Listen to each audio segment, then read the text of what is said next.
Hi everyone. Hi everyone. How's it here? This is what if Deku was a dragon part 2. I since people seem to watch my what if videos more than my like, hey, I have a question, or I want to tell you guys something videos. I feel like I should bring this up in this video. I want to do like it might be Q&A, I think it is. It's where, yeah, I think it's called Q&A. I'm not 100% sure. I'm not the best.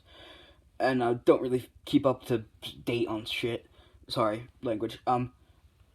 Keep up to date on stuff. But, I want to do a thing where you guys leave comments and, you ask questions, questions about me or questions about my what ifs or, like, just random questions you might have. I know I don't have that much of a following, but I still have like 80 people who like to watch my content, or at least subscribed either out of pity or because they actually like it, or family. So I figured I'd say it. If you guys want to ask me questions, go ahead and I'll answer them.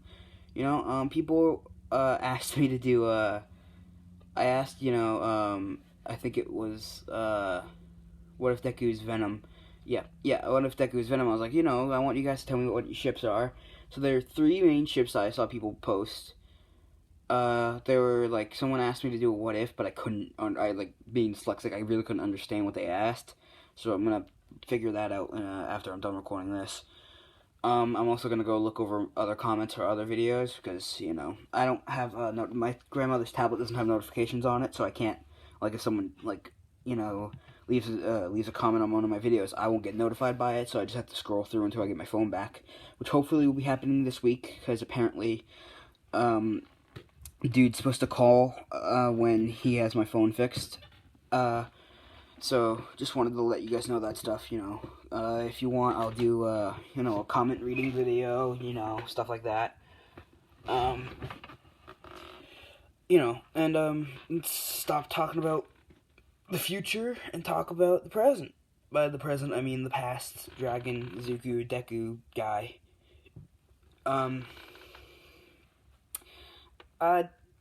Does anyone want me to, so out of the 3 ships that I got asked to do, I got asked to do a female Bakugo, which, since I got 2 likes, 3, technically, because I liked it, because the Bakugo Deku ship, and I'm sorry, but that's just who I am. For the Venom, female Bakugo, which... It's funny, because I was going to do a Bakugo ship for that, but I was like, I already did a Bakugo ship, and also they probably don't want it. But I'm going to do that since they got the most. Then there was a Momo and Jiro one. So I'm going to either do Momo or Jiro, which is, I'm pretty sure everyone knows who Momo is, but Jiro's the one who I always call Headphones Girl, or Earphones. She's the one that everyone ships Kaminari with. And I'm either going to do one of those. I want people to leave which one you want Dragon Zuko to be with. Because, why not? Even though he's a dragon, he can get... Well, he's the last of his kind, too. So it wouldn't be like if he had, like, his own species to go out and date, So, I guess it would be like... It'd be like if, like, aliens existed and a human and an alien, had a kid. I mean, some people wouldn't agree with it. But, it wouldn't be wrong, especially since it's the last of their species, and their species needs to carry on some way, even though it might be not inbred, that's something else. It might be it might just be a cross-species, child, but either way, enough with this explaining shit. Leave a comment, Jiro, Momo, I just want to... Actually, don't leave the comment on who you want. I want to go to my Venom episode, the first one that came out yesterday, and either like the Jiro post or like the Momo post, and whichever one gets the most by, we'll say, tomorrow. So after this video comes out tomorrow, so today's Friday for me. So tomorrow, which would be Saturday. So Saturday, I want whichever gets the most likes is going to be the ship I'll do next week. And depending on how it goes throughout the week, because, I'll give you guys a little time, actually. So wait, I'll do this next one. I'll do part 3 to this. So right now I have multiple series going on. Let's see what else. So today was supposed to be Red Hood and or not Red Hood, Hulk and Hawkeye. So I'll do that tomorrow, and then it will be what would it be? It would be Flash and Superman. Then it would be Jack Frost.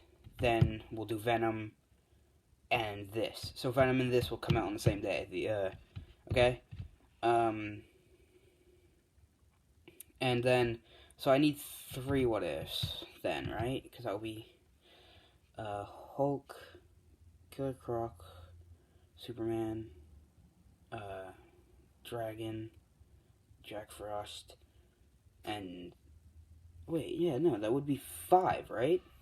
So it'd be 6. So, but each day I'll do 2 videos. So okay, I got the math. So I gotta look throughout my comments and see what ifs people want, and I'll do 3 because I have 3 slots left before my week is filled up, and then I have to wait until I finish one of them. Let's do this because I've been talking for the past 6 minutes just about random stuff. Here we go. We left off, and Izuku was with Eraserhead Aizawa. No, she's... Oh, come on, Joe. What?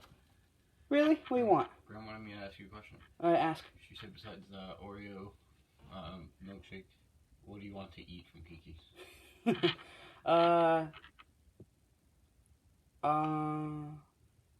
Italian with no spice. Instead of Italian with no spice? Yes, please. Alright, tell her thank you. He said thank you. You're on the phone with her? Yes. Alright. Alright, love you. Love you too. Shut the door! It's already open. Oh, did I not close it? Okay, sorry about that interruption with my brother. He was asking me what I wanted from a place we have to eat nearby.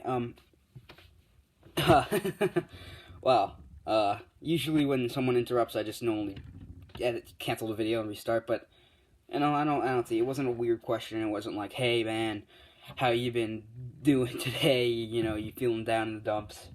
It wasn't one of those weird, intervening moments. So I'll just leave it in this. It was weird. And yeah, my brother's real name is Joe. I'm pretty sure my cuz said it in, or I keep calling him cuz. My cousin said it in the rated R, something I'm not going to say in this one because this one's not rated R. But it's not rated R, it's not, I'm just not going to swear in these, try not to swear in these videos. But my real name's Cam, or Cameron. Not saying my last name or any other parts of my name or history because personal life, really. And there are plenty of people out there named Cam. Actually, there's a female boxer named Cam. I got to meet her. She was nice. Enough with that. Let's actually get into this what if. We left off with Izuku talking to Aizawa, President Mike, I don't know his name, Toshinori, or All Might, and Nezu, the principal. So those 4 know that he's an actual dragon. After hearing his story about him being a real dragon and all that, and All Might confirming it, President Mike fainted. Aizawa is, a little on guard because he's a legit actual dragon.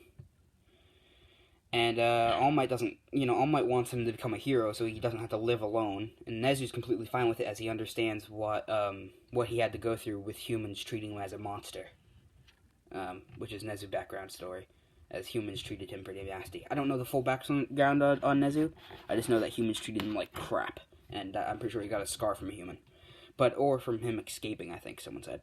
But, enough with that. We start with we start off with the end of the conversation with Eraserhead picking Mike up after he woke up and looking at Nezu and saying, he can join, but on one condition. Nezu goes, what? He has to take the entrance exam, and if he doesn't pass it like everyone else, he can't come. And Nezu agrees. Nezu says, Nezu doesn't say anything. All Might says no. It wouldn't be fair, first of all, as he's not used to human customs, and plus, blah blah blah, and that's when Izuku chimes in and goes, "Whatever test you guys have, I can handle it." And he also responds with, "I do know human customs. I did live among you guys up until the up to the 20th century, where every time he'd want to go out, he had to shrink down smaller and smaller. One time he shrunk himself down to the size of a I can't think of the name of the lizard. It's a really big lizard. It's the biggest lizard in the world. But he shrunk himself size down to that, and literally had to fold his wings onto his back, make it look like he was a real lizard and not like a dragon. So, and he's gone out. But he normally only goes out nowadays because of how much tech they got in at nighttime. But he explains that, and they go off, and we start with the entrance exam. Izuku, Nezu offered him a place to stay at the at his school, and he goes, "It's okay. He personally prefers his home. Plus, it'd be easier for him." But that's when All Might responds with, "How would you get down from the mountains? You can't fly down. It would be weird if a giant dragon was spotted flying to UA." And that's when Izuku looks at All Might and Nezu and responds with, he can fly without turning into a dragon. And that's when, All Might's like, "Oh wait, yeah, didn't you carry me?" And he's like, "Yep." "Oh yes, I've been looking for this. Where's the one sec, I'm looking in my room real quick. Oh no, it's gone. Oh, that sucks. I just found a shot glass. I found a shot glass, but there's no drinks. Sorry, get back to it. He says fine as long as he can take his stuff with him. And so Nezu goes, "Sure, what are you bringing with you?" And he goes, "Only his personal items." Nezu says, "Can he come with him so he can see what he's bringing, so he can prepare, the room?" And, Izuku says when he's asleep he can't use his magic, so they'll need a room big enough to hold his dragon form. And, All Might's like, "That's simple. We have rooms big enough to hold planes." And he goes, That's me using my magic. My true form's much bigger than that." And that's when All Might's like, "You're already huge in that form." And he goes, "I know." And he goes, "I'm a hefty guy." Walks off. Nezu climbs on his shoulders, and he takes off, jumping out the window, flying over to his place. Nezu, who's walking around, notices the giant, basically mural, I think it's what it's called. It's basically a giant carving of his life story that he hasn't finished. And Nezu asks him, why isn't it finished yet? Why is it not finished? And he responds with, he really didn't have the time to completely finish that page of what happened. And it's around the end of this story where he saves Camelot. So it's depicting the battle of what he did, and from details he heard about the battle before he joined and stuff. And Nezu goes, "Oh," and he goes, "There's so much more I have to write or draw, basically." And he also has a giant ass piece of paper that's on the side of the wall, which is an actual map of Camelot from King Arthur, who gave it to him. Which he has all the ancient books of Camelot and all this stuff. He has a giant gold room, which is hidden in the core of the earth, far away from the actual core, because that core will melt all the metal and stuff, but he keeps it down there. He keeps a statue of King Arthur and Merlin, who he personally built the statues of to honor his friends, as they're both gone now. And that's when Nezu says, "So what do you want to bring with you?" As he he did say he did want to finish this, and Nezu goes, "Oh, that's easy. We can just cut it out of the wall, and you can continue drawing it or carving it when you go to UA." And Izuku goes, "Okay," and he goes, "What else?" And Izuku goes, "This," and he grabs Nezu. And he puts Nezu in between his jaw when he turns into his dragon form, and Nezu's literally looking through the gaps of his teeth. As Izuku dives into the water, we'll just say because of his like his teeth have huge gaps for humans, but water molecules don't go through it or whatever. I don't know. He's just stopping the water from going into his mouth, but also allowing Nezu to see through it. Like he's opening his teeth. He's like smiling basically. Nezu's looking through one of the cracks, and all the water is clogging up on the like like one of those ships that go underwater but have the open hatch, so you can dip your feet in the water and swim out like that. And as he's looking around through the teeth, and he,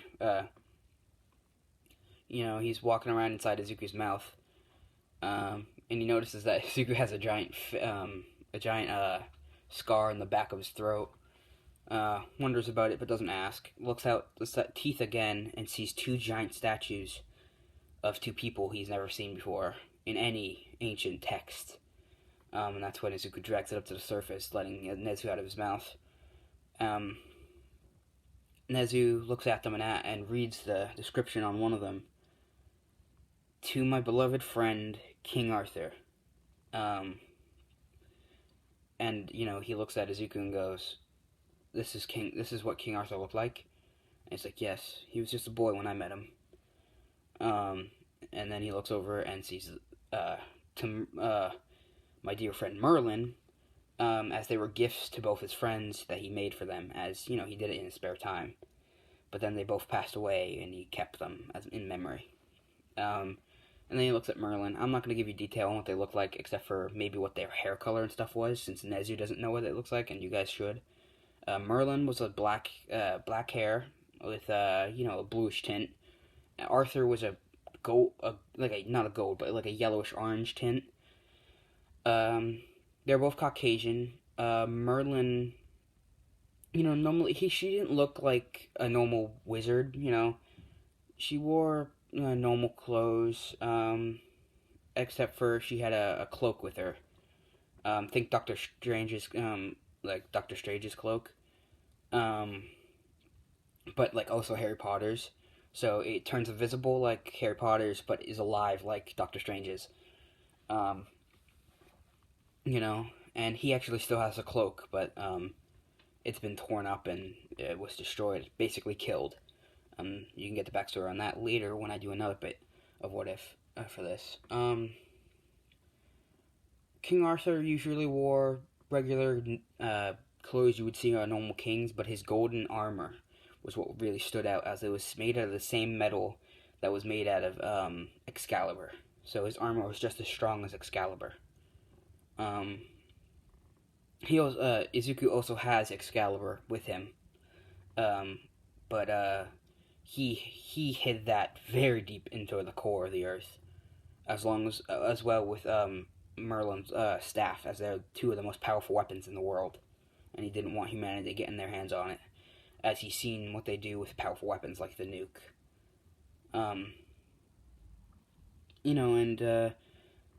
Izuku grabs Nezu, and shrinks back down to his human form, but he's still super strong in his human form. As it's it's not even him shrinking, it's just like an illusion spell. Basically, he does shrink, but he keeps all of his powers, the flight, the super strength, the super speed, the invulnerability, and all that. It just makes him smaller and look like a human. And he carries them and flies and puts them down, and Nezu brings him over to the biggest room they have, and Izuku walks in and transforms without using his magic into the building, and his whole body literally barely fits. Like, he has 3 inches before his head hits the ceiling, and a foot in front of him before it, stretched out all the way before his head hits the walls.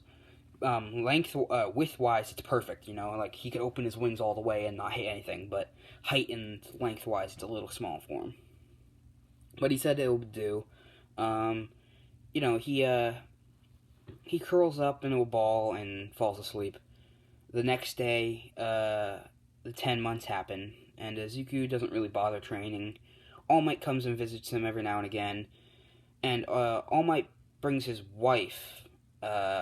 I believe I mentioned this in the last bit, but All Might's married to Inko, who can't have kids, but they can adopt and all that. But they haven't because hero work is taking up too much of their time. They're married. Inko's the number 8th hero, 8. eighth, whichever one you want to prefer. And All Might's the number one hero. They're married. And Uraraka is your biggest fan, as their quirks are pretty close, except for she can pull things and push things away and close to her. And we'll say Inko. The reason she became a hero in this world is because her powers is like she can lift she can lift up to 3 tons, and stuff like that. And she can push and pull things at Mach 3. So she can lift 3 tons and move things at Mach 3, so 3 times the speed of sound. Oh, I swear to God, if that's my brother. It's someone. Alright, no distractions.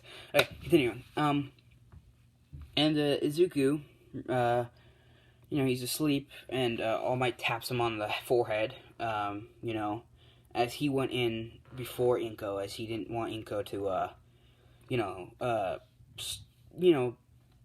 get scared of him, because All Might knows how terrifying Izuku's real form looks like to people. So he walks in, taps Izuku on the head, who turns, opening his eye, and All Might kind of gets creeped out by this, and Izuku says, "Oh, it's just you." Shrinks down to his human form, and when he's in his dragon form, he can't wear clothes, but he uses magic when he shrinks, so he makes it look like he's wearing clothes to everyone else before he puts on actual clothes, so he doesn't have to use all of his magic. Just so he's not impolite. Like, if he shapeshifted out of nowhere and ripped his clothes and he shrunk back down, he wouldn't be like Muriel.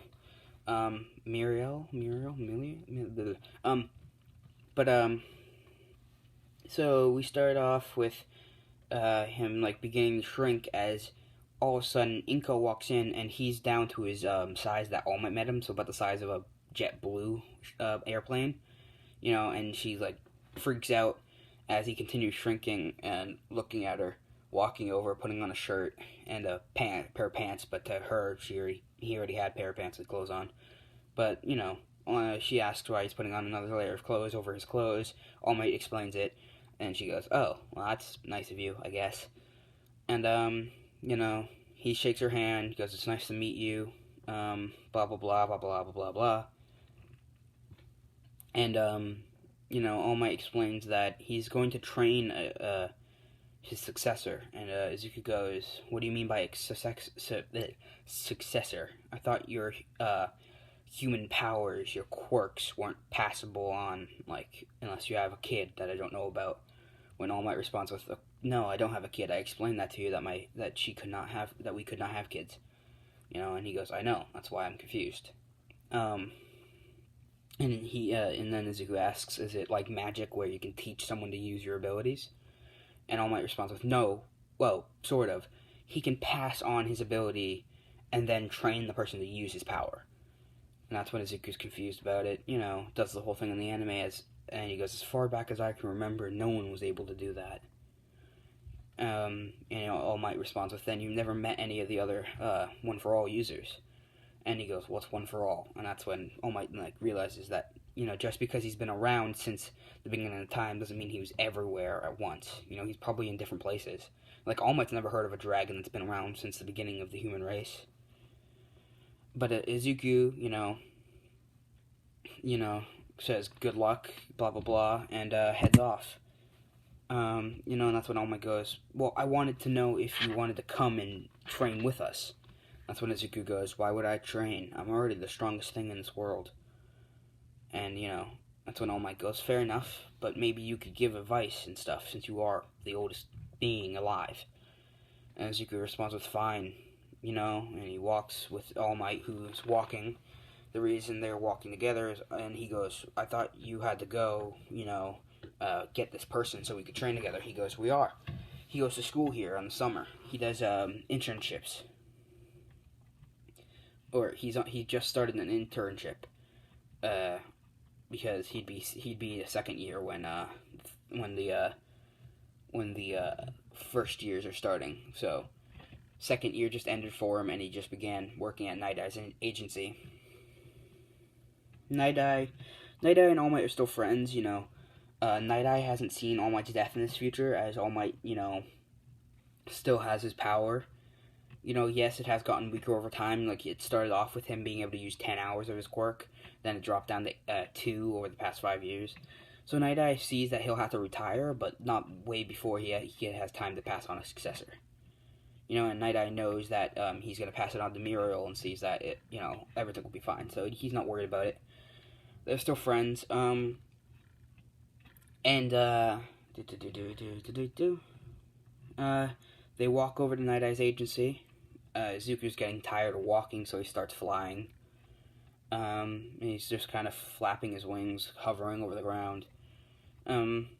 People see All Might walking with this green-haired kid with scales and wings and horns and tail. They're kind of weirded out by this, but if All Might's not scared, they shouldn't be either. And they continue walking. They get to Night Eye's agency. When Night Eye hears All Might's there, he says, "Send him up. I would like him." Miro has really been excited to meet him. And when he walks up, they just see Izuku standing there in the elevator in front of All Might. And all they see is Izuku's wings, as All Might and Izuku are arguing over why Izuku is, why Izuku's doing this. Because Izuku just said he'd go, didn't say he'd actually, talk to anybody. He said he'd help train this kid, not go to out in public and stuff, because Izuku's still kind of, he's not scared of humans, he's just scared of how, they'll react to him, as he is technically considered a monster in their eyes. And he's used to humans trying to kill him over his appearance, not even his personality, or just over his race and appearance. And so, All Might, is like, "Don't worry, kid, I promise nothing bad will happen to you." And that's when Izuku goes, "Again, I'm not a..." And then Night Eye grabs Izuku's shoulder, but accidentally grabs his wing. Izuku turns around, throwing Night Eye through a wall out of just pure reaction as something grabbed his wing. Night Eye sits up, going, "Wow, you're strong." Holding his chest as he literally just got thrown through a wall. And Muriel's getting ready to fight as this kid, just threw his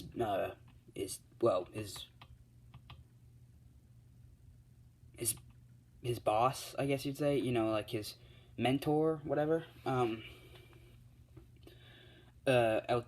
through a wall, and he's getting ready to swing at Deku, who begins to start growing, and he's all of a sudden breaking he's already in his dragon form, and he's now the size of he's the size of a T-Rex on all fours. So a T-Rex that was like the size of two T-Rexes. He's standing and crumbling the office they're in, and Izuku shrinks back down just because he realizes he can't grow to his usual go-to size because he'll destroy the whole building. He shrinks as there's a huge indentation of his spikes and his head and his horns, and even his tail is stuck out the side of the building, and shrinks back down to human size and figures he can handle this kid without it. As a kid thinks now, as this kid, Muriel thinks that this guy's is attacking. He goes to punch Izuku, who realizes this and swings his claws towards Muriel. And this isn't the same Muriel. He's not as experienced. He has 1 year of experience with Night Eye, and he goes intangible. And Izuku realizes this, and he does this, blowing fire on the floor, realizing that the kid, his power allows him to go through objects, but quickly realizing that if he was to go through objects like that, his whole body would fall through the floor, so he has to be using something to hold himself on. Realizes the feet's not impermeable, shoots fire which burns his feet. As he goes unimpermeable, Izuku crushes him, and now he's laying on his stomach, while All Might breaks up the fight, lifting Izuku's arm off. And I said crush him, he just has his foot on top of him, on his back, and Izuku just All Might lifts his leg off, and that's when Night Eye stands up, and goes, "All Might, explain, please." All Might explains everything except for Izuku being a dragon. And is it clear, does Night Eye only see the future of someone, or can he also see the past? I'll just say he can also see the past, but we'll say he looks into Izuku's eyes, and sees his whole life from start to finish, and like literally sheds a tear. Like legitimately is like crying. Um, as he wipes away the tears and tells Muriel to stand down. He's not a threat, and blah blah blah. And Izuku's wondering what the sudden change of heart is. That's when Muriel explains his power, and Izuku goes, "Oh, sorry that you had to live through what I had to." And the guy's like, "I can't believe you lived through that without turning evil or seeking revenge on what happened." And Izuku goes, "Revenge isn't my way. I mean, yes, it hurt, and yes, I thought about slaughtering all of those people who took everything from me, but I'd rather be a good person. I'd rather not be the monster they say I am." And Night Eye agrees. Muriel doesn't trust him, but Night Eye ensures him, it's fine. Night Eye follows Izuku and All Might, who's going to the beach. But Izuku's getting bored of this, grabbing Muriel and All Might by their clothes, picking them up and flying straight up into the air, asking All Might where they're going. All Might explains he wanted to go to a beach, as it's nice and secluded. And Izuku responds with, "A beach isn't secluded. There's plenty of people out there." And he goes, "I know somewhere we can go." As he takes them, diving into the water with them, and not diving into the water, as he grabs them, bringing them to his cave, which is pretty much empty now as all of his stuff is removed. He turns into his normal size dragon, not his not his normal size, the one that he normally goes to, not the one that is his actual form. And he literally opens his jaws, and that's when Muriel thinks, "I knew I shouldn't have trusted this guy," and he bites down on All Might and Muriel, but he doesn't kill them. He holds them in his mouth, holding his breath, diving under the water and popping up in a middle of a giant island in the middle of the core of the earth, where the sunken city of Atlantis is. And there weren't any survivors, so there's no Atlanteans or anything. It's just the city of Atlantis. And all their technology and all the gold, and the city's normally is just basically gold. And there's a lot of Camelot stuff in there. The sword is sort of Excalibur is stuck in the stone on the throne of Atlantis, and the staff is literally stuck in the same spot. So the two of them are both like Izuku stabbed them through the chair, the throne of the palace of Atlantis, and he takes them to where the gladiators fought in Atlantis. Where warriors fought and trained. And, they start fighting, and All Might, realizes that Muriel's good enough to handle One for All already. He gives it to him. Muriel, of course, breaks his arm the first time he uses it, just like Izuku, except for it's not as bad as Izuku's. It's more like it's not purple and it's not bleeding, it's just like a broken arm. But Izuku, he goes, "We should see Recovery Girl for that." And Izuku goes, "Who's this Recovery Girl?" And All Might goes, she can heal people. And Izuku says, "So can I." Turns around, opening his mouth, shooting a gold fire, like literally gold, with sparkles in it, at a Muriel. When it hits him, he's not burned. He doesn't even feel warm. He feels like his soul is being, when. Think back to the best memory you ever have, your happiest moment. That's literally what he feels like right now. And his arm starts to, feel better, and he can move it. And, he realizes that all of his injuries are gone. He doesn't feel any pain at all. Even in places that he still has pain from scars, like from a cut on his back he got fighting a villain, or we'll just say. The scar's still there, but the pain that it left is gone. His knee, which he messed up in training as a second year, is, back to normal. He had not even a limp, he had he had a problem where his knee was bent too far while fighting someone, and that no longer hurts when he walks or runs or pushes himself too hard. And he realizes all these things. And All Might's asking if that would work on him, and Izuku goes, "Probably, depending on how old the wound is and how serious it is." All Might lifts up his shirt, and Izuku literally looks at him, asking where he got that scar. And he goes, an old rival, or an enemy of his greatest enemy. And he explains All For One, since he also just gave it to Muriel. He explains All For One and all about his quirk and all of that. And Izuku, looks angry and upset as All Might asks him what it is. We see through Izuku's eyes a flashback of that same injury on Merlin's stomach and on Arthur's shoulder. This like the spiraling where your skin looks like it got hit with like a Rasengan that twisted your skin, and red outline in the cracks of the twist, and Izuku's just as he snaps out of it, he goes, "It's just that wound looks serious. I'm surprised you survived it." And All Might goes, "I nearly didn't. If it wasn't for my wife, I wouldn't have lived that day. If it wasn't for my wife and Recoverer Girl, I wouldn't have lived. She did all the best she could, but she couldn't heal it permanently." And Izuku goes, and he responds with, "No, but I can't heal those type of wounds." Of course, he's lying. Not that he can't heal it. It's just he could heal wounds that are that bad. It's just that style of the type of injury it is. The person who makes it, his fire doesn't work on. But he's not going to explain that to All Might. Because, it's personal to him. And as we go back, now we go back into the memories as All Might continues talking. Izuku has flashbacks of Camelot on fire and men swarming the kingdom in robes. And this one horrible man, who wiped out the entire Camelot army in one strike, nearly killing Izuku.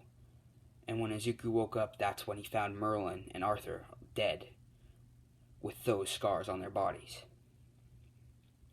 Now, if you haven't put one and one together, that one person was One For All. He's been alive for the past 10,000 years. And you're like, well, in the show, he's like a third generation quirk user. He's actually only 600 years old. I don't care. We'll explain it through magic, His magic allowed him to, just see a style of magic performed and was able to use it on himself. And we'll just say this, he used a spell that stops his aging permanently. So, it's not even a quirk, it's just a spell. And then when the human race started developing quirks, he developed his own, which was just his magic developing stronger, evolving into a quirk, where it allows him to steal people's quirks instead of just stealing their magic, as most people forgot how to use magic. All For One is the person who killed King Arthur and Merlin with the same type of injury that All Might had on his stomach. And Izuku knows this now, that this person, the person he failed to stop in the past, is still here hurting people. And I'm going to explain basically what happened start to finish going down. We're going to get more backstory on this. I know I said I was going to do the the entrance exam. That can wait. This is going to be more story-based stuff. We go back to the day after Izuku wins the Camelot War, or the Battle of Camelot. He's being honored in the great halls of Camelot for his bravery and for his, just power. And that's when he asks the king, "Sir Arthur, may I stay in your kingdom as a resident, as a person of your kingdom, as one of your people?" And that's when, that's when, name. Arthur, I literally just said it. Arthur says, "Of course, any friend of Merlin is a friend of mine." And Izuku stays.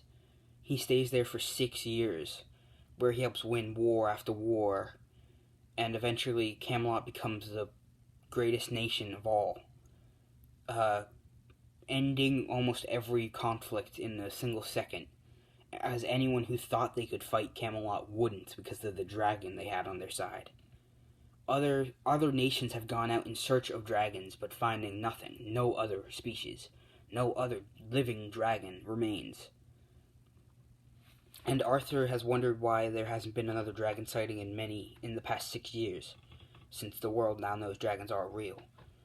Izuku brings only Merlin and Arthur to the one place where all dragons live. And, Arthur agrees, he won't tell a single soul. Merlin already knows where this place is, and he brings them into the core of the earth, onto a place that is almost 6,000 years old by the time of Camelot, which is Atlantis. Now I'm aging Atlantis up as I don't know if it's as old or older than Camelot. We're just saying it is 6,000 years older than Camelot, and it sunk. It was the first human civilization ever to go extinct, except for the cavemen, who went extinct before them and stuff. Not even. They were the first humans, not cavemen. They were a human race so advanced that they killed themselves. They were born intelligent, and the rest of the species devolved. Literally, as they were so evolved, the race devolved themselves so far back in time so they wouldn't destroy themselves again. And that's why the cavemen are around, and no one can find these human fossils older than the cavemen's because of Izuku, who, found them, which is they fell to the core of the earth through the ocean. And the reason he takes them to this beautiful place is underneath the island is a giant burial ground of dragon bones. Basically, every dragon that dies is taken here by either another dragon or they fly there while they're dying. Izuku's mother is there. Every dragon throughout all of time is there. That's why no human has ever discovered a dragon bone. There may be some out there really deep in the earth, but no human will find it for another 10 billion years, is what Izuku responds with, telling King Arthur. As King Arthur said, he thought you said other dragons lived here, and Izuku said they do. When a dragon dies, they don't die. They don't die in the way humans do. They don't die and move on. When a dragon dies, they don't go to heaven nor hell. They don't go rest. They don't reincarnate. We stay as spirits. We stay alive. We watch over the people we care about. And that's when Arthur asks, how many dragons does Izuku think there are left in the world? Izuku responds with none. He's the last surviving member of the dragon race.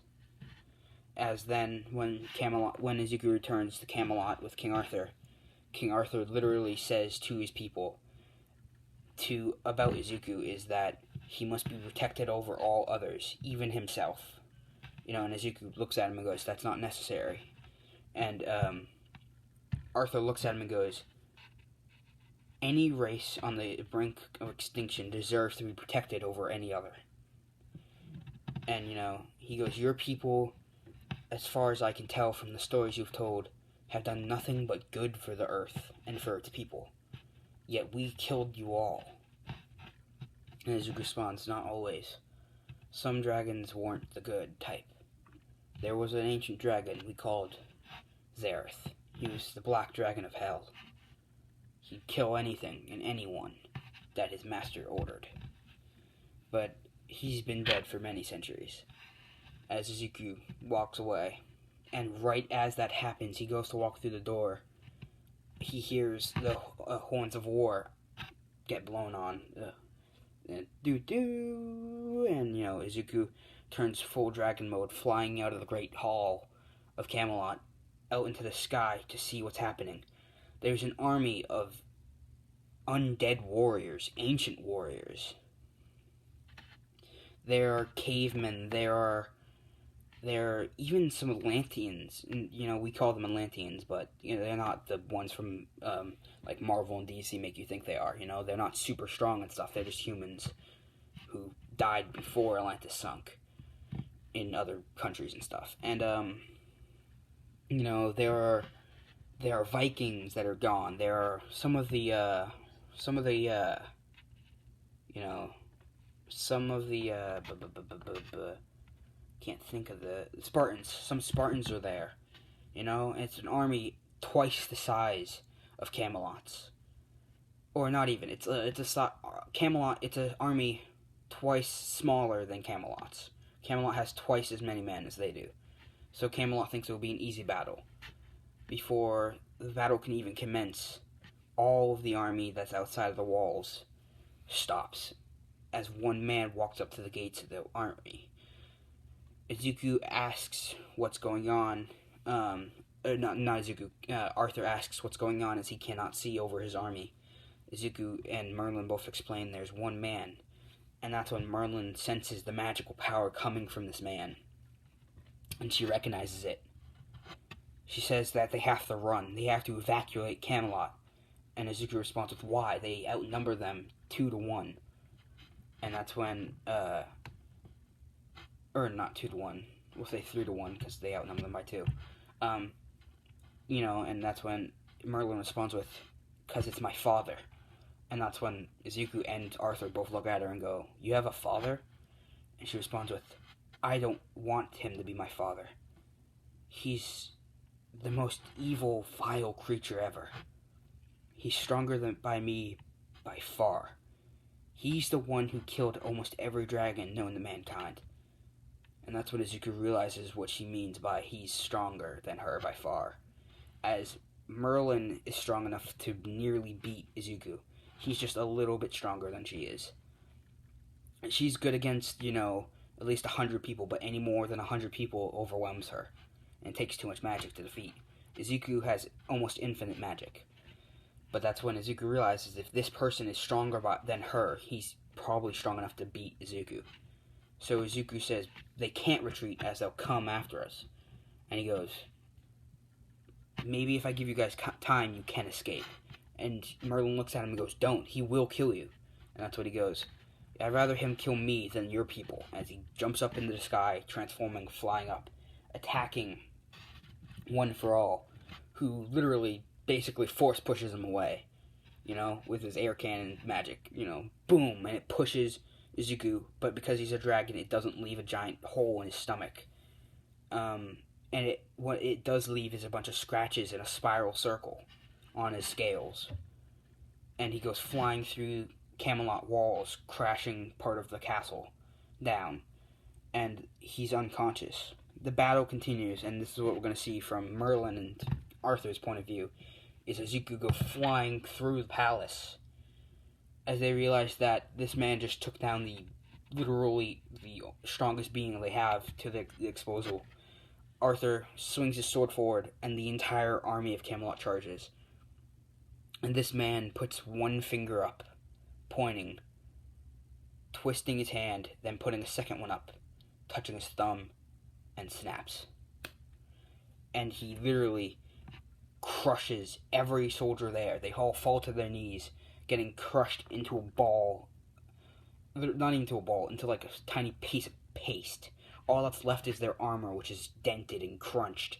Their swords are bent and mangled. Their shields are tiny little discs. And Arthur and Merlin are all that's left. He wiped out the entire Camelot army in one strike. Not even actually striking them. Literally just snapping his finger. He's like Thanos. Except if Thanos decided to erase the entire army. Or the entire Avengers. As he looks at his daughter and goes, you couldn't be more of a disappointment if you tried. Teaming up with such weak, insignificant creatures like dragons. And she responds with, dragons are more insignificant than you give them credit for. Not insignificant, significant than you give them credit for. And then she replies as, and they're 3 times the men you ever be. And that's when he gets upset, and he does his attack that leaves the spiral circle through Merlin's stomach as he pushes his palm into her stomach. King Arthur realizes that she's about to die and intervenes, but he punches through Arthur's sword. And now you're like, he can't do that, that's Excalibur. Arthur doesn't use Excalibur in battle, even though he should, he doesn't, as he doesn't want to take the chance that it will break. He punches through his sword, touching his shoulder, doing the same move, and it blows off Arthur's whole side of from his collarbone, from the right at the base of his neck, all the way down to his final rib, is gone, and it leaves the spiral markings on his shoulder. Merlin has the spiral in her stomach, and he turns around, looking at his men, looking at basically the people of Camelot, those who aren't warriors and aren't soldiers, but are innocent people, and he smiles as he lets his army charge on the innocent people who can't fight back, as he turns and walks through his army, fading into the shadows. Izuku wakes up to see Camelot on fire. Everyone he's ever known die. Anyone who's ever cared for him dead on the ground. As he soars over the skies, he sees ruin. As he sees the castle crumble, he flies down to the ground where he left Merlin and Arthur to see them both dead. Realizing that he probably could save them using his healing flame, the golden flame of life, he tries, but the wounds won't heal. His family is gone. As he screams out in anger, a roar can be heard all the way from where All for One is hiding. Where his evil castle is. He smiles, hearing the dragon in pain, stands up and goes, "That dragon was able to survive the attack that killed my daughter and the legendary King Arthur. This might be a challenge after all." As he teleports in front of Izuku, smiling, Izuku realizing that this is the man who killed his friends, his family, he grows to the biggest size he can. Basically, the size of Mount Everest, as he stomps on top of All for One with one hand. All for One starts lifting his hand up. He's holding Izuku's entire weight with one arm with one arm up in the air, as he punches a hole through Izuku's hand, literally leaving the whole size of his palm, jumping up towards Izuku's head, uppercutting him, growing to the same size as Izuku. A man and the dragon lock combat. Izuku bites the man's throat as he falls to the ground, but the man gets one final blow off, shooting that spiraled attack through Izuku's throat. As Izuku falls to the ground, he keeps hearing a voice in the back of his head as he looks up, seeing Merlin crawling to him, and Arthur, who smiles, who is holding his side that's missing. He takes his blood and Merlin takes hers. They dip it in his blood, drawing a symbol on his forehead. The symbol of life. I don't really know what you want. You can picture it as however you want. It could be a holy cross. It could be anything, any religion. I don't care. It's just a symbol of life is what we're gonna call it, and it's whatever you picture it as. And this power from the two people who love him the most start healing his wound, but in order to do it, it destroys their bodies. Arthur starts turning into rock, crumbling to the ground, and Merlin turns to ash and floats through the sky in a breeze. And Izuku is left there, healing from his injuries. All for One believes that Izuku's dead and walks away. Izuku, the last thing he saw was All for One dead on the ground. To him, All for One was defeated. He never knew the villain's name, just his power. Izuku woke up 1,000 years later, under rubble, which would soon become the mountain he lives in. He clawed his way out, breaching mankind. As he soared over the ruins of Camelot, all he saw was nothing. The whole place, the golden palace, the bodies, the armor, all that was left was nothing.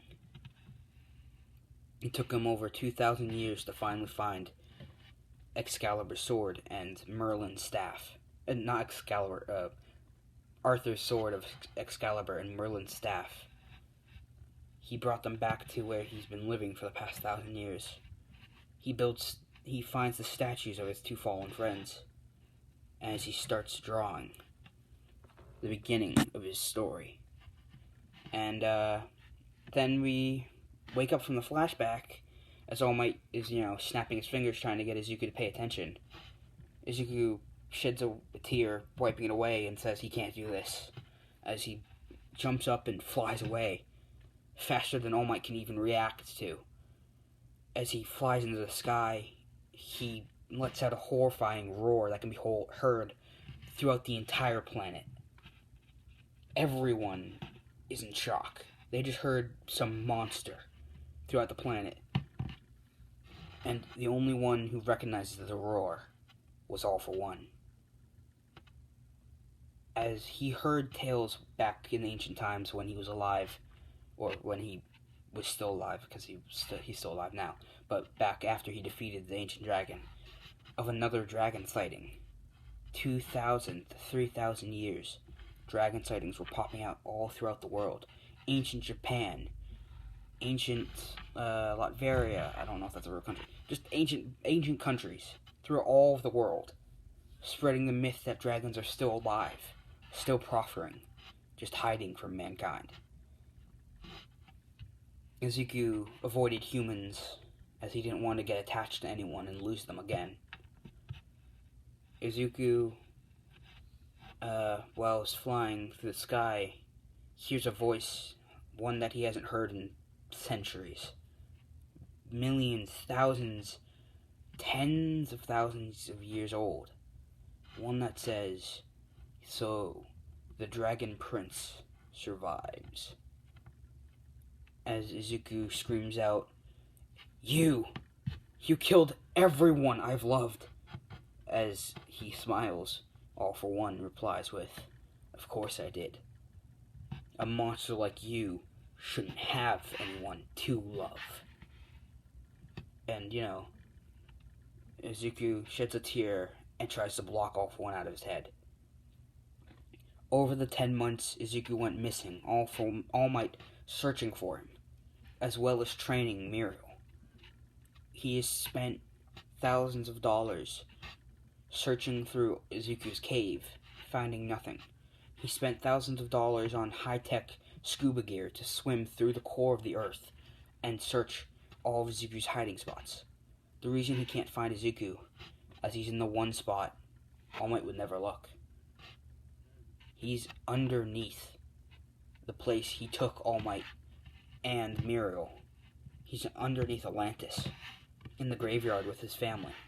The place he buried his mother. The place he buried his best friend, Arthur. And the place he buried his mother, his second mother basically, his other mother. The one who raised him ever since his mom died. He's there crying. For 10 months he was alone, hating the person who took everything from him. But when he fell asleep that final night, the day before the entrance exam, he hears voices. It's Merlin's and Arthur. "Izuku, you need to let what happened to us go. It wasn't your fault. There was nothing you could have done."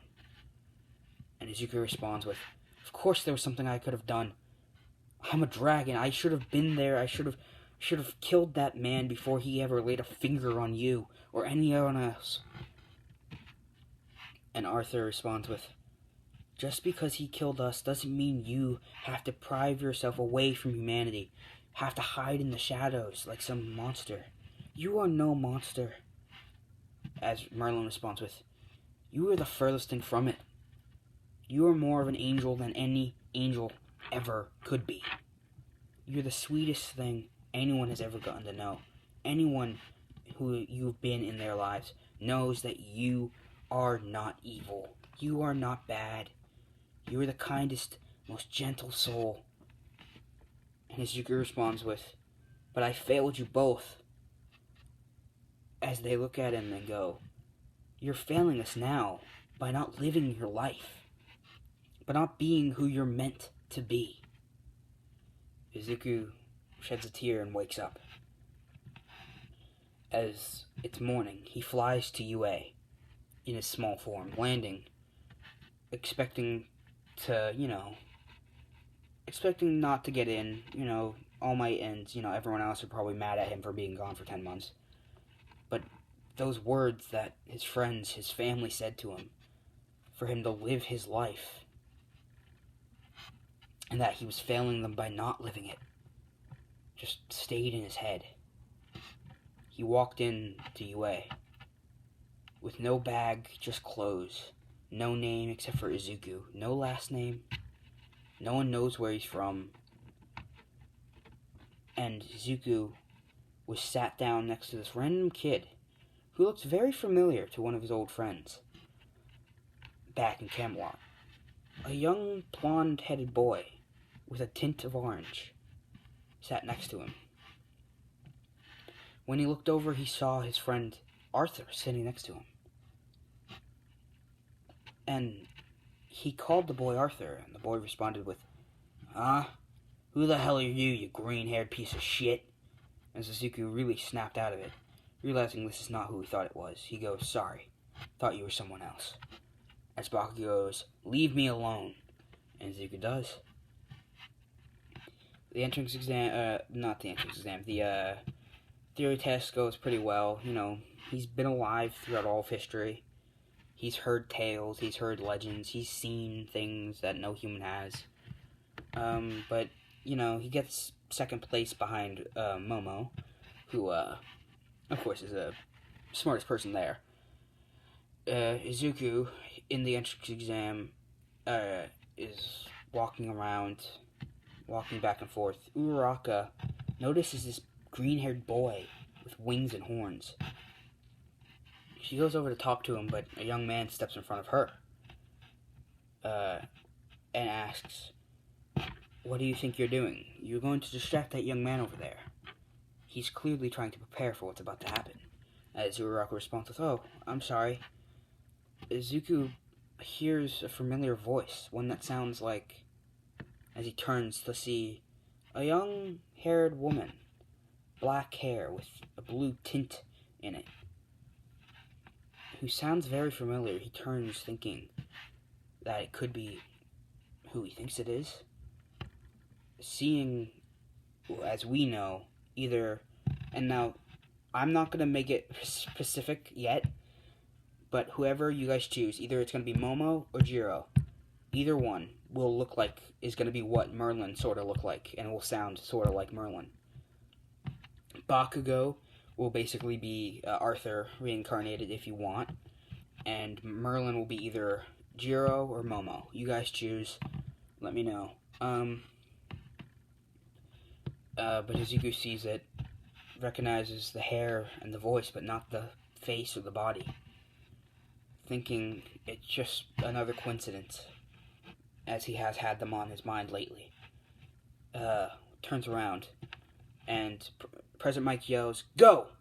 And Izuku unflails his wings, and then folds them back up. As in the as he waits, everyone goes in front of him. Someone pushes him, the other person pushes him, and Izuku waits.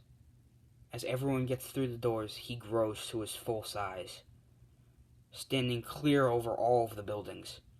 The tallest building there barely comes up to his elbow, as he flaps his wings, destroying every building around in over 100 kilometers. They hear the roar they heard days ago, nearly months ago. As they hear the roar, every student throughout the building of UA, every teacher, every human on Earth hears this cry. Less of a cry this time, more of an angry shout, more of a battle cry, more like someone finally found their purpose in life. As he flaps his wings flying into the city, he shrinks back down to normal size. Only now he's the same size as the tallest building there.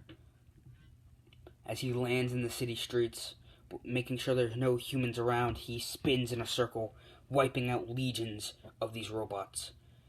Just by swiping his tail, he wipes out half of the city, destroying everything. At the very start, of the entrance exam, he already has a total of 133 points. And as they notice who this person is, Nezu responds with, release the 0-pointer. Release all of the 0-pointers. As 4 0-pointers come out in the entrance exam, as that's how many there are in each room. Usually it's only one allowed. All 4 turn to Izuku, who are the same size as Izuku now. Maybe just a tiny bit taller. One grabs him by the back, holding his wings down. One punches him in the face. As it does that, he starts breathing red, hot fire around the sky, and all the students are just looking in horror. The mini robots are swarming towards Izuku's feet. He's getting tiny little scratches and cuts on him. He flaps open his wings, cutting one of the robots in half, as the giant body falls, crushing a bunch of other robots. He slashes with his claws, sharper than the sharpest swords, slicing 3 marks through a robot. It falls apart. Another one grabs him by the tail. He flings his tail up in the air, lifting the robot up and slamming it down, breaking the robot into tiny little pieces. The final robot looks at him as he looks at it.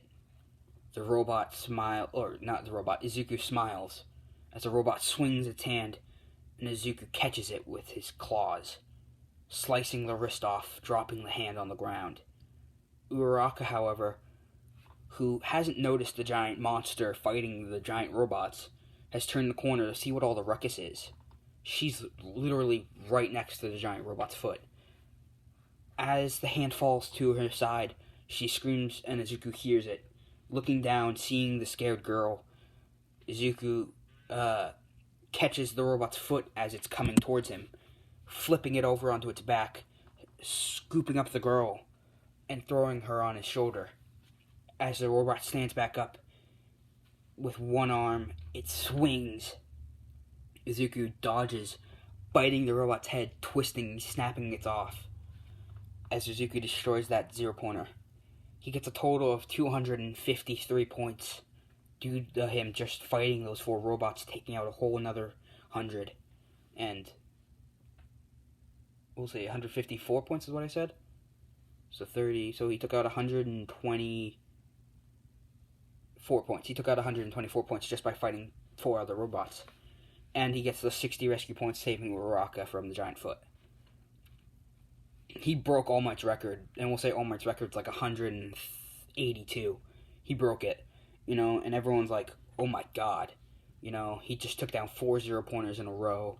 He destroyed All Might's record. And All Might's, excited to see him, as he did listen to All Might to become a hero.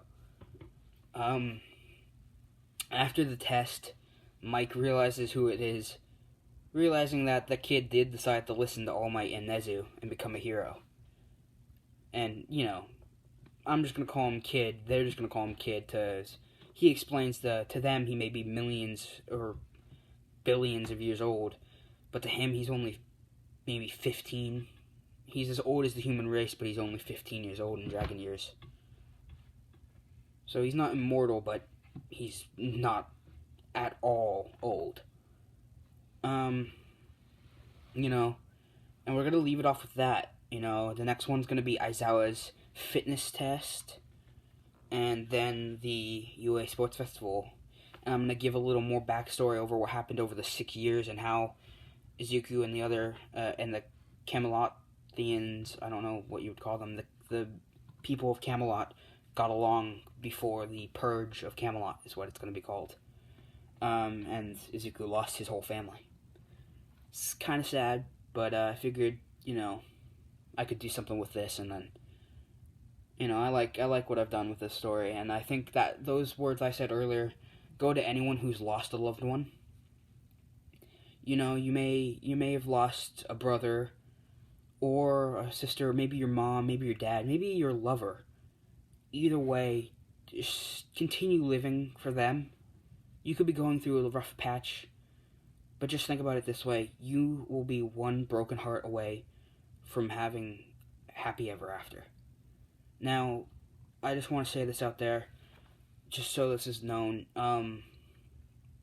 I do not know anyone who has committed suicide, but I have heard the stories from people who have lost family members to it, and it's a serious thing. And if you do have these feelings, if you do feel like you want to end it, don't. Um, because I had a very severe moment. Not severe, but surreal. I was over my little brother's a couple years ago, and I dragged a knife across my throat playing around with my cousin, and he saw it, and he told my mom and my dad, I don't want him to die. I want my brother to live. I want him to be okay, and they told me, are you having any problems? Are you going through any rough patches? And, of course I responded with no, because I wasn't. I was just playing around, but to hear what my little brother said really opened my eyes about what goes on in the world. I'm very lucky. I have a great family, very supportive. I'm not the wealthiest person in the world, but I am not poor by far. I have almost everything I could ever want. And I just want to say this. You don't have to be rich to be happy. You don't have to be famous to be happy. As long as you have those who care for you. As long as you have the bare essentials, the bare necessities, you can be happy. As long as you have people who will be there for you through thick and thin, life is worth living. And I just want to leave you guys off with that. I do have emotional problems. I feel down in the dumps every now and again. My mother has it more severe than I do. Basically, what happens is we have mood swings rapidly. Mine change over the course of a day. So I could be really happy and cheery. I could be the happiest person in the world one day, and the next day I could literally be down in the dumps. My mother goes through that every hour of every minute. She could be the happiest person 1 second and immediately be down, crying on all fours. My family has a lot of issues with emotional problems. I have severe anger management. I get angry at the smallest of things, especially with my ADHD and my dyslexia. I don't have anxieties, but my cousin does. And things like fearing the way people will see me. I prefer my opinion, like my not my opinion, my appearance to people is to look as best as possible. Just like every teenager, we want to fit in, be part of the cool kids. But I'm not, I'm overweight. I'm ugly. I have friends out there who are, could be the hottest dude in the world. One of my friends has had the same girlfriend for the past 2 years. We were really close as kids. Our parents were childhood friends, and so were we. And when we hit the age of 10, I stopped playing sports with him. And, sports is all he's ever done, as far as I know. And we, over the past 3 years, have not hung out for more than 20 minutes together. I've gotten closer with friends who were like that. I got closer with one of my friends who I knew from hockey. And then I moved about 2 years ago to where I'm living now. And I lost all touch with all my friends. I can go hang out with them if I want. I'm too lazy to, get up and call. And unlike me, they don't have as much free time as I do. So, this is why I started YouTube, because I was getting bored and lonely, so I wanted to do this. And not to change the subject, but back to what I was discussing earlier, if you are having suicidal thoughts, please talk to someone, anyone. It could be a therapist, it could be a dog. Just talk to someone, because I remember one year my mom came to watch me, and we got into a fight, and my mom, said something that, hurt my feelings. She said, and I'm going to tell you what she said because I'm okay with saying this. She's not a horrible person by far, and don't think this about my mother. She's the best mother I could ever ask for. But when I was young, she was in a tough spot. She wouldn't listen to my aunt, so she went out and took me and my older brother when I was 1, and she lived in a shelter. And it was getting so bad that she almost put me up for adoption. And when she said this to me, it made me question if I was adopted, and it hit me pretty hard because, for all I know, I could be not related to these people I've grown up with, maybe my mother did put me up for adoption, and the woman who adopted me also put me up, but instead of giving me for adoption, she gave me to her parents, I don't know. So, it hit me pretty hard. And, I was crying, thinking about, what if I am, what if no one loved me from my real family? And then it hit me, even if I was adopted, this is my real family. They were the ones who stood there, took care of me, they fed me, they raised me, they gave me a roof to live under. And then another pretty tough moment happened, but this was just from watching YouTube, I was scrolling through videos of people reacting to some stuff, and it was a scene from Fresh Prince of Bel-Air where, his dad tells him that he has to leave, and he does the whole scene with Uncle Phil. I didn't have an Uncle Phil, I didn't have a replacement for my father. My dad left before I was born. I, grew up watching my brother hang out with his dad, and I always thought he was so lucky because his dad actually cared enough to let him be part of his life. My little brother's dad, he stood by my mother throughout the whole thing. He's still with my mother to this day. My little brother is 7 years old, and they're still together for the past 7 years. He's been around since I was 3. And he's the closest thing that I have to a dad, but I can see that he says he loves me, and he does, but it will always be his actual son first to him. And I can see it in the way he looks at me. He loves me, and he doesn't want me to know that he doesn't care for me as much as he does for his actual son, but I can tell. And a couple days ago I had a conversation with my actual brother. All my brothers we have none of the same fathers. The only one who shares the same father as me doesn't have the same mother. But my brother told me, even though his dad was in his life, it didn't mean his dad was in his life. His dad barely got to hang out with him unless it was on the weekends. He never really did anything with his dad, unlike me. Unlike my little brother who grew up with his dad, Joe, my older brother, had a dad but wasn't always there. And I never had a dad. The closest thing I've had to a dad figure was my stepfather or my older brother, And I can't talk to either of them about issues like this, I can't say, why doesn't my dad love me? Why did he decide to leave? And I tell jokes, and I act like a funny dude throughout my life. All my friends think, I do things, because I'm, happy and I'm a go-lucky person and I tell jokes and I'm into superheroes and comics and stuff and anime and, but I have issues too, just like anyone else, and so does any person in the world. You could think this person is the most put-together person in the world, and 1 minute you'll realize that they have nothing unless they have someone that is there for them. And it really puts you down. Especially for people like, I was watching a video of these cosplayers I watch. I'm not going to say their names, but they were doing a Q&A, like live one, and someone said that they just came out to their father and he hit them. And hearing that, it made me realize how type of world we live in, where not everyone is as lucky as me to have family members who, wouldn't care if I was gay, they'd still love me the same. Or wouldn't care if I'm bi, they wouldn't care if I'm trans. And, it struck me as, surprised that someone could hit their own kid over being who they are.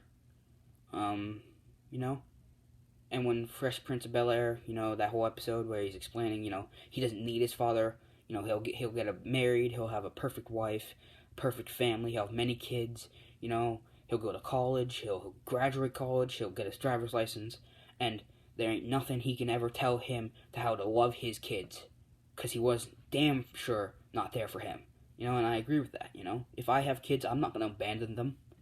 I will stay with them through thick and thin, no matter what it is. So I just want you to know, you could have bad parents, you could have someone who doesn't love you in your family. Just know that I love you for being you. And I'm pretty sure you'll have someone out there who loves you no matter who you are, no matter what you are. You could be the angriest, shittiest person in the world. You could be Donald Trump. I'm pretty sure out there somewhere there's someone who loves you for being you. And I just want to say that because, you know, many people on the internet have problems. You know, many people have those feelings deep down. I'm sharing my personal opinions and personal thoughts about matters that have happened in my life. And I know it's supposed to be, you know, what if deku and all that.